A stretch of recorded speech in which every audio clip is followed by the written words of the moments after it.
আসসালামু আলাইকুম। প্রিয় দর্শক, অন্য মঞ্চের আলাপ চাইতে আপনাদের সকলকে আমন্ত্রণ জানাচ্ছি। তার মানে কি আমরা কি যুদ্ধের প্রস্তুতি নিচ্ছেন? বাংলাদেশ কি তাহলে যুদ্ধের প্রস্তুতি নিচ্ছে? সেনাবাহিনী কি যুদ্ধের প্রস্তুতি নিচ্ছে ইন্ডিয়ার সাথে? তার মানে কি আমরা সামনে একটা যুদ্ধ দেখবো? আমাদের কাছে কি আছে যে আমরা এই যুদ্ধ করব? না, রাশেদ ইন্ডিয়া তো হায়দার আমরা ভাই, বসে আছি। ভারত কি আমাদেরকে কি কোনো হুমকি দিয়েছে এই গত 14 মাস বা 15 মাসের মধ্যে যে বাংলাদেশকে এই করব সেই করব? ভারত হ্যাঁ, কি কোনো হুমকি দিয়েছে? ভারত হুমকি দিয়েছে কিরকম জানেন? ভারতের ওই যে বিজেপির এক নেতা আছে কলকাতাতে, ও এখনো এমপি হতে পারেনি জীবনে। ও বহুবার, ও গত 14 মাসে হাজারবার, মানে ওই যে যখনই আপনার এই গত আগস্ট মাসে যখন যে আমাদের সাবেক সেনা কর্মকর্তা বুড়া বুড়ারা যারা বলছিল যে 1 ঘন্টায় দিল্লি দখল করবে, এরপরে ইন্ডিয়ার কিছু চ্যানেল কিছু লোক বলছিল, কিন্তু সরকারিভাবে কেউ বলে নাই। যেমন আমাদের তাহের সাহেব যেটা বললাম, আপনি আমেরিকাতে যাই বলছে, এরকম লোকজন বলছে, কিন্তু এটা সরকারি ভাবে না। কিন্তু আজকে যিনি বললেন, উনি তো সরকারের বিশাল সরকারের সবচেয়ে বড় কর্মকর্তা, তাহলে উনি বললেন কিভাবে? এবং শুধু উনি না, এছাড়াও আপনার বিএনপির আরো এক রাশেদ হায়দার ভাই, তাহলে তো আমাদের কপাল খুলে গেল, আমরা গাজওয়াতুল হিন্দ করে ভারত দখল করে ফেলবো। এটা তো আমাদের জন্য ভালো। হ্যাঁ, আপনি কিছুক্ষণ আগে যে ভিডিওটা দেখাইছিলেন ওখানে বলা আছে তো, এই প্রথম ভিডিওটা তো ওখানে শেষ অংশে বলা আছে, এটা বিশাল ভিডিও, গাজওয়াতুল হিন্দ হয়ে তারা যাবে। এই যে ধরেন আপনার হাফিজউদ্দিন আহমেদ, সদস্য স্থায়ী কমিটি বিএনপি, উনিও বলতেছেন যে সেনাবাহিনীতে পরিণত করবো। ভাই এগুলা কি? আপনারা তো আসলে এটা হচ্ছে যুদ্ধ লাগানোর একটা পরিকল্পনা, যেটা আমি বলবো যে এটা পাকিস্তান সমর্থিত আইএস গোষ্ঠী এটা করাচ্ছে, যেটা যুদ্ধ লাগাও বাংলাদেশ ইন্ডিয়া। হোক না, আমরা 54 বছর তো কারোর সাথে যুদ্ধ করি নাই, এবার একটু ভারতের সাথে যুদ্ধ টুদ্ধ করি মোটামুটি। আমাদের এই যে বেকার খাচ্ছে আমাদের সেনাবাহিনী, ওরা ওই টাকাটা উসুল করেনি, সমস্যা নেই। মাসুদ ভাই, কথাটা যুদ্ধে না, ঠিক আছে, আমিও বলি ঠিক আছে ভারতের সাথে আমি যুদ্ধে যাব, যুদ্ধ করব, কিন্তু ভাই ভারতের সাথে যুদ্ধে তো আমি সম্মুখ সমরে তো যাইতে পারবো না। তার কারণ হচ্ছে যে আমাদের সোলজাররা রেডি হইয়া আপনার বর্ডারের কাছাকাছি যাওয়ার আগ মুহূর্তে তো বিমানে মাইরা দিবে। একটা মিসাইল মারলে সর্বোচ্চ 3 মিনিটের ভিতরে মিসাইল যে কোনো জায়গায় পড়বে। 3 মিনিট, সর্বোচ্চ সময় 3 মিনিট। তো বাংলাদেশের সমস্ত সেনা এবং ক্যাম্প টাকা, যুদ্ধ লাগলে তো আমাদের টাকা পয়সা বা আমাদের দেশের অর্থনৈতিক সমৃদ্ধি আরো বাড়বে না? কিভাবে বাড়বে? কিভাবে বাড়বে? না বাড়লে আমরা যুদ্ধে যাব কেন? এখন আমরা যুদ্ধে যাবো কেন? এটাই তো পাগলামি, এটাই তো বলতেছি যে মানুষ কি বুঝতেছে না, এরা না না, যুদ্ধটা যুদ্ধটা তো একটা প্রোডাকশন। মনে হচ্ছে প্রতিটা যুদ্ধ যখন হয় তখন একটা দেশ খুব সমৃদ্ধশালী হয়, যেমন পাকিস্তান এখন পৃথিবীতে অনেক ধনী একটা দেশ হয়ে গেছে না? হ্যাঁ, যেমন ইউক্রেন বহু ধনী দেশ এই মুহূর্তে, এক হ্যাঁ, সময়কার লিবিয়া এখন বহু ধনী দেশ। তো এই পৃথিবীর সবাই ওদেরকে জাকাত দিচ্ছে, এখন টাকা পয়সা ওদের ইরাক ধনী ঘুরছে দেশ। পড়তেছে। জাকাতের কথা যেমন ওই যে আমাদের আমির সাহেব বলছেন আমেরিকাতে দাঁড়াইয়া, যে আমি সারা বিশ্বের সমস্ত মুসলমান দেশকে বলেছি এখন থেকে জাকাতের সমস্ত পয়সা বাংলাদেশে আসবে। এগুলো তো হচ্ছে প্রিপ্ল্যান্ড, ওই যে জাকাতের পয়সা আপনাদের খাওয়াবে। বাংলাদেশে অবশ্য 18 কোটি মানুষ জমা হয়ে গেছে, একটা যুদ্ধ লাগলে হয়তো 4-5 কোটি মানুষ মরবে, জনসংখ্যা কমাবে। ওরা যে মৌলবাদী দেশ এটা এটা প্রমাণ করতে হবে বিশ্বের সামনে। এগুলো করার জন্যই আসলে এগুলো করা হচ্ছে। এটা আমার মনে হয় না এখন বাংলাদেশের মানুষ একদম যে না বুঝে তা না, বাংলাদেশের মানুষ অনেক রাজনৈতিক সচেতন, ওনারা সকলেই বুঝতে পারতেছে যে আসলে এরা কি করতে চাচ্ছে। এরা এই দেশটাকে এমন একটা জায়গায় নিবে ভাই, যে আমরা সব দেশের ব্যাটেল ফিল্ড হব।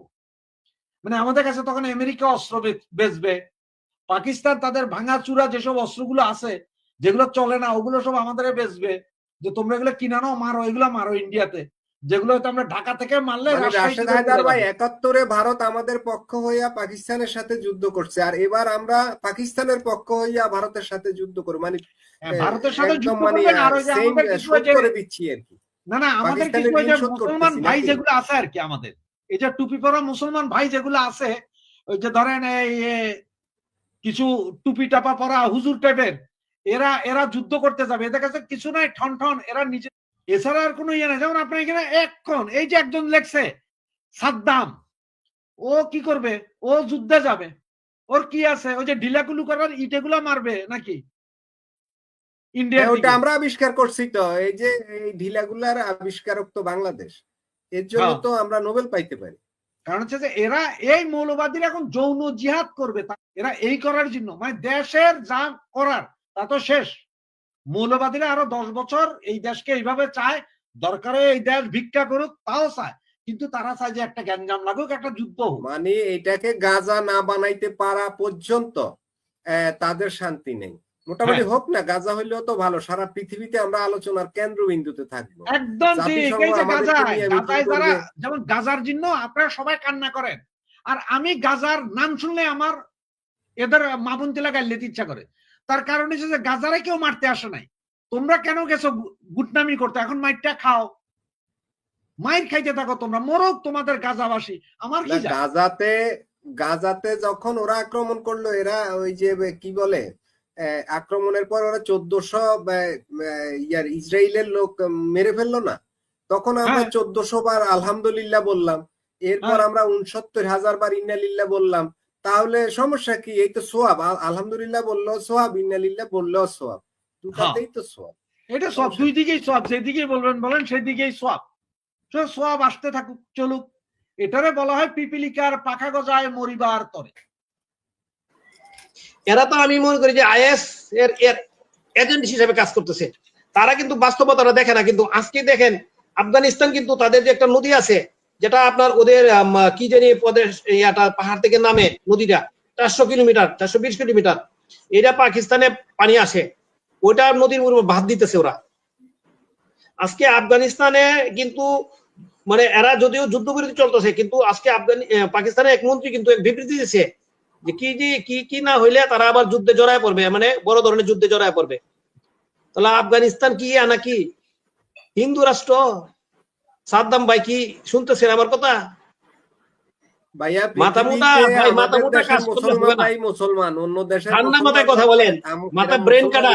আফগানিস্তান দেখেন, সাদ্দাম সাহেবরে বলতেছি, আফগানিস্তানের মতো দেশ পাকিস্তানের বিরুদ্ধে চলে গেছে, তাহলে পাকিস্তানি লোকরা কত খারাপ, আর আপনারা তাদের এজেন্ট হয়ে কাজ করতেছেন।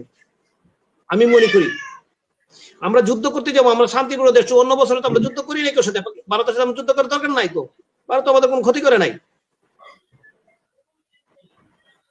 ভারত থেকে পেঁয়াজ তেল ডাল বন্ধ করে দিলে আপনার না খায় মরণ লাগবো, আপনার 150 টাকা 500 টাকায় পেঁয়াজ কিনে লাগবো, রসুন কিনে লাগবো, চাউল কিনে লাগবো 100 টাকা কেজি। এখনই মানুষকে উস্কানি দিয়া দেশকে ধ্বংসের দিকে নিয়ে যাচ্ছেন। এই যে আপনার মসজিদ ভেঙে ফেলবে, মন্দির ভেঙে ফেললে বলো, ভারতে 25 থেকে 30 কোটি মুসলমান আছে, 25 থেকে 30 কোটি মুসলমান আমি যতটুকু জানি সারা ভারতে। বাংলাদেশের দ্বিগুণ মুসলমান আছে ভারতে। হ্যাঁ, কয়েকটা এলাকায় তো একদম পুরাই মুসলমান অধ্যুষিত, আহমদাবাদে, যে গুজরাট, ওইসব এলাকাতে যেখানে আপনার মুসলিম এমপি হয়ে জায়গা। ইন্ডিয়া আপনার কলকাতায় কিন্তু একটা এলাকায় অনেক মুসলিম, আসামের অন্যদিকে অনেক মুসলিম। এখানে যে এই যে মসজিদ আছে, তাহলে এই মসজিদ থাকবে। আপনাদের বাংলাদেশে মন্দির ভাঙে ভালো মূর্তি ভাঙবেন, বাংলাদেশের মধ্যে এই যে মৌলবী যে কোথাও বললো, এটা তো আমাদের প্রশাসন দেখা উচিত। প্রশাসন যদি না দেখে, যেটা এখন হচ্ছে, গত 14 মাসে 1 টাকার বিনিয়োগ আসেনি বিদেশ থেকে।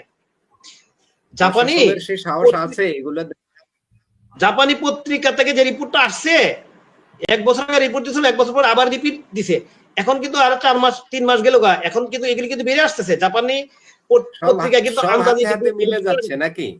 মিলে যাচ্ছে না, সবগুলো রিপোর্ট হাতে হাতে মিলে যাচ্ছে। আপনি এই যে আজকে অস্ত্র সহ যে আপনি এটা বললো, আর এই যে মৌলবী যে দুইজনে যে আপনি করলো, এগুলি কি ভিডিও সারা বিশ্বে চলে গেছে না? তাহলে সরকার যদি এগুলো না থাকে, বা সরকার যদি প্রশ্রয় দেয়, কি সরকার করবে? সরকারটা বুঝতেছে এটা, আমরা বলার কিছু নাই। ইন্ডিয়াতে 25-30 কোটি যে মুসলমান বাস করে, তাদের কি অবস্থা হবে বলেন? এই ধরনের মৌলবীর কারণে কিন্তু কয়েকবার কিন্তু আপনার আছে ভারতে, কিন্তু বাংলাদেশে কিন্তু দাঙ্গা হয়েছে, কিন্তু এই ধরনের মৌলবীর কারণে। এখন নতুন করে আবার এই দাঙ্গাবাজির পজিশন তৈরি করতেছে। নিশ্চয়ই হেডলাইন দেখে বুঝতে পারছেন আমি কি বলতে চাইছি। অনেকে হয়তো অবাক হয়ে গেলেন যে আমি এটা কি বললাম, যে কোনো মুহূর্তে বাংলাদেশ ইন্ডিয়াকে আক্রমণ করে বসবে, এই ধরনের কথা। বাংলাদেশে কি এই সাহস আছে, বা বাংলাদেশকে আসলে এটা করবে কিনা, এইটা নিয়ে হয়তো অনেকে চিন্তা করছেন। আবার অনেকে হয়তো চিন্তা করছেন নাকি আমি পাগল হয়ে গেলাম, যে আমি পাগল হয়ে গেছি কিনা, যে আমি বলছি যে কোনো মুহূর্তে বাংলাদেশ ইন্ডিয়াকে আক্রমণ করবে। হ্যাঁ, আমি যে কথাটা বলছি সেটার পেছনে যুক্তি আছে, এবং আসলে এই ধরনের ঘটনা ঘটতে পারে বলে আমি মনে করি। এবং কেন মনে করি এবং কিভাবে এই ঘটনাটা ঘটতে পারে সেই বিষয়টা নিয়ে আপনাদের সাথে আজকে আলোচনা করার জন্য আমি এই মুহূর্তে এখানে এসেছি। প্লিজ আপনারা সকলে চ্যানেলটাকে সাবস্ক্রাইব করুন, ভিডিওগুলো শেয়ার করুন, এতে সকলেরই বুঝার সুবিধা হবে। আমি যে জন্য আপনার বলছি যে বাংলাদেশ ইন্ডিয়াকে আক্রমণ করবে, সে আক্রমণটা কিভাবে হবে আপনারা একটু বুঝেন। আমি অন্য একটা ঘটনা বলি। আপনার ইন্ডিয়াতে পেহেলগ্রামে যে সন্ত্রাসী আক্রমণ করেছিল, বা আপনার এই মুম্বাইতে হোটেল আক্রমণ করেছিল, এগুলো কি সরাসরি কি আসলে পাকিস্তান সেনাবাহিনী এসে আক্রমণ করেছিল বিমান দিয়ে, কামান দিয়ে? না, তা করেনি। পাকিস্তানের যে জঙ্গি সন্ত্রাসী গোষ্ঠীগুলো আছে সেগুলো এসে এখানে আক্রমণ করেছে। এরপরে দুইটা দেশের মধ্যে এই যুদ্ধ অবস্থা, কারণ পাকিস্তান সবসময় জঙ্গি সন্ত্রাসী গোষ্ঠীগুলোকে শেল্টার দিয়েছিল, ট্রেনিং থেকে শুরু করে সবকিছু তারাই দিয়েছিল, এবং তারাই তৈরি করে এগুলোকে পাঠিয়েছিল যে যাও যে মারো, মাইরা দিলে কি হবে। আমরা তো সরাসরি মারিনি, শুধু আমি বিশ্বের বলবো যে আমাদের এখান থেকে সন্ত্রাসী গোষ্ঠী যা মারছে, যেমন আইএস যেরকম মারে বা অমুক যেরকম মারে এরকম হবে, আমরা তো এরকম করিনি। এরপরও কিন্তু ক্ষতি হয়েছে কিন্তু দুই দেশের সাধারণ জনগণের। তো সবচেয়ে বেশি ক্ষতি সবসময় পাকিস্তানের হয়েছে, কারণ ইন্ডিয়া যে এয়ার স্ট্রাইক করেছে, এট এ টাইম এয়ার স্ট্রাইক করে বিভিন্ন জায়গায় মেরেছে। তো এই যে সন্ত্রাসী গোষ্ঠী দিয়ে মারানো হচ্ছে, সেটার একটা নমুনা দেখেন বাংলাদেশে। এখন এই যে বাংলাদেশে গত 2 দিন ধরে দেখতেছেন ইসকন নিষিদ্ধ হওয়ার দাবিতে কেউ অস্ত্র নিয়ে সরাসরি মিছিল করছে, কেউ কেউ আবার নরেন্দ্র মোদীকে জবাই করে দেওয়া বা ইন্ডিয়ার ইসকনকে ভেঙে ফেলা, ইন্ডিয়াকে আক্রমণ করার ব্যাপারে বলছে। এবং আপনারা এটাও জানেন যে আমাদের পুলিশ প্রধান উনিও বলেছে ইন্ডিয়া বাড়াবাড়ি করলে ইন্ডিয়ার সাথে যুদ্ধ ঘোষণা করে দিবেন। বিএনপির একজন নেতা, এত বড় নেতা, উনিও বলেছেন সেম কথা, একই কথা উনি। আর এর আগে তো পাকিস্তান তো অলরেডি বলেই দিয়েছে যে এইবার ইন্ডিয়াতে আক্রমণ করলে পূর্ব দিক থেকে আক্রমণ করবে। পূর্ব দিক বলতে আমরা। আবার জামাতের নায়েবে আমির উনি আমেরিকা যেয়ে বলেছেন যে 50 লক্ষ সেনা রেডি, 25 লাখ আছে যারা সরাসরি যুদ্ধ করবে, বাকি 25 লাখ গেরিলা যুদ্ধ করবে এবং গজবাতুল হিন্দ করবে। এ হচ্ছে যে যখন অবস্থা, তখন আপনারা দেখেন আমাদের বাংলাদেশের লালমনিরহাটে দ্বিতীয় বিশ্বযুদ্ধের সময় যে এয়ারবেসটা তৈরি করেছিল, সেই এয়ারবেসটার উপরে খুব ভালোভাবে এখন নজর দিয়েছে চায়না।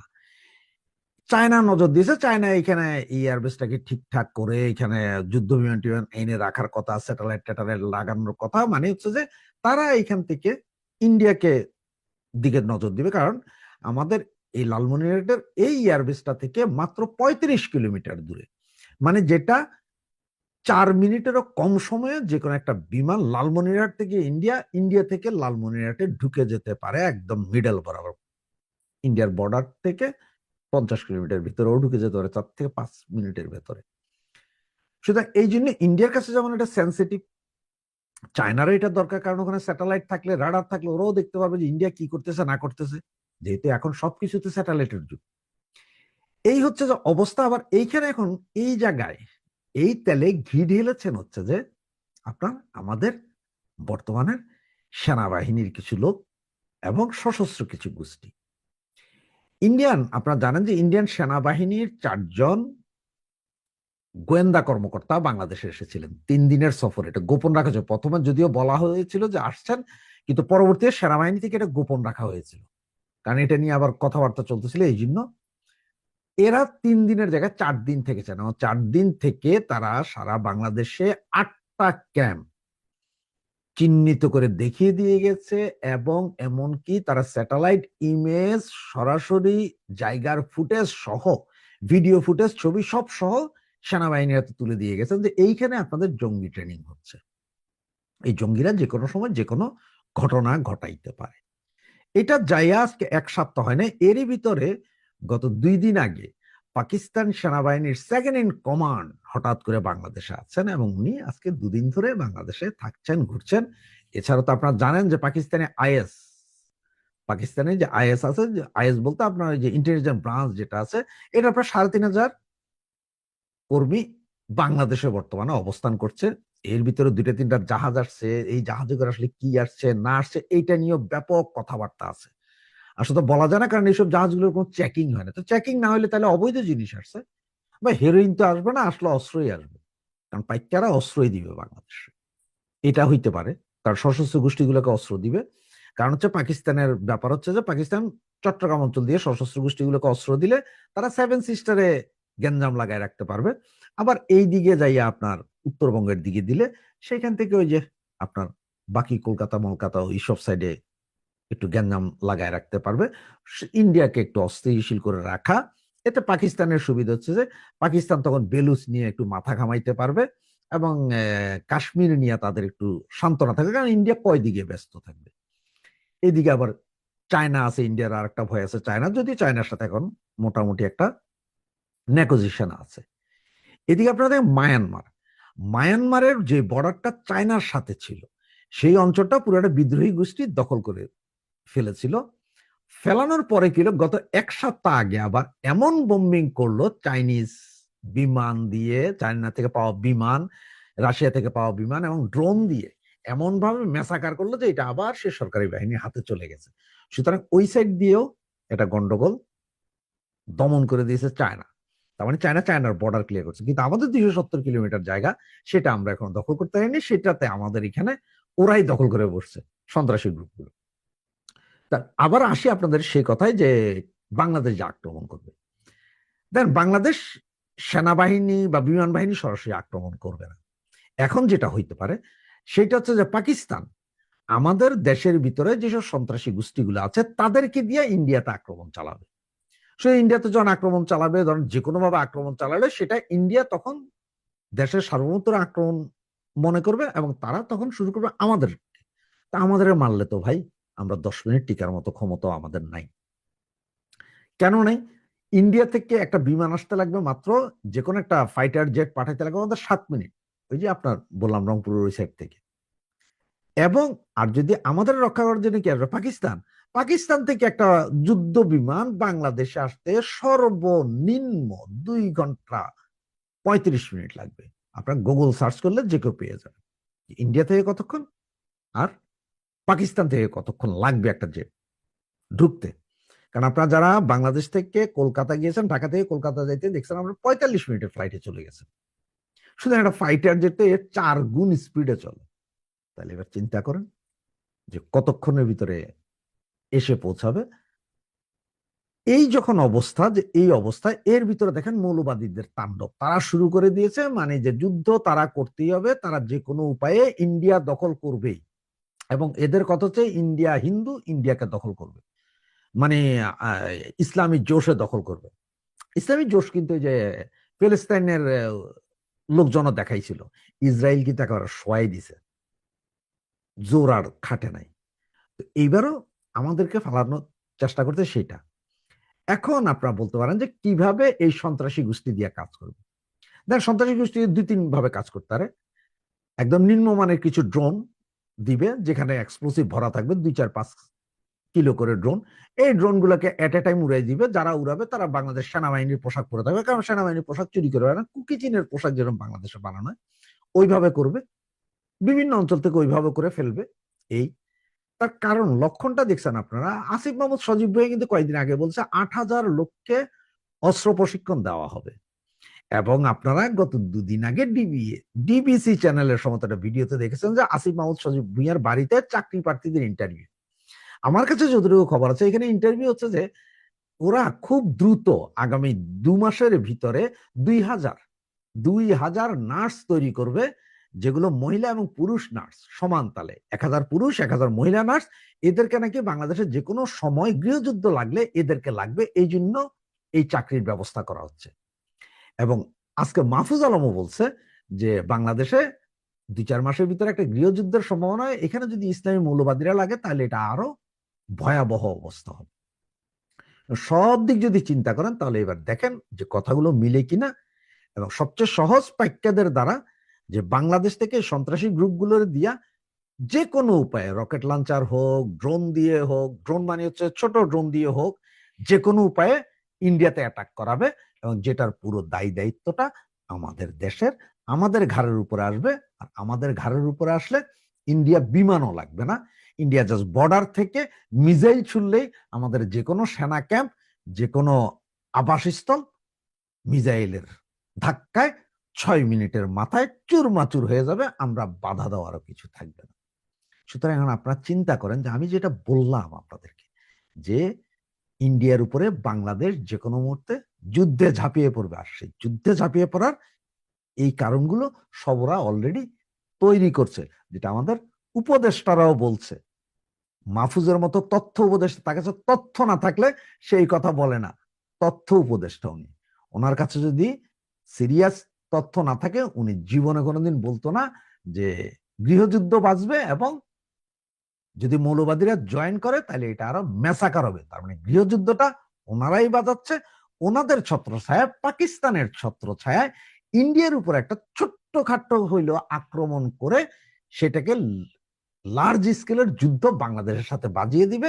এতে পাইকাদের লাভ হচ্ছে যে ওই ইন্ডিয়াকে এখানে ব্যস্ত রাখা, তারা হয়তো এখানে কিছু করার জন্য আমাদেরকে মোহরা বানাবে। এই চলতেছে তাদের প্ল্যান। বাকি এখন আপনারা একটু চিন্তা করে দেখুন যে আমার কথাগুলোর সাথে এখনকার বর্তমানের যে ঘটনাগুলো ঘটছে এগুলার কোনো মিল আছে কি না। ধন্যবাদ শোনার জন্য। জয় বাংলা, জয় বঙ্গবন্ধু।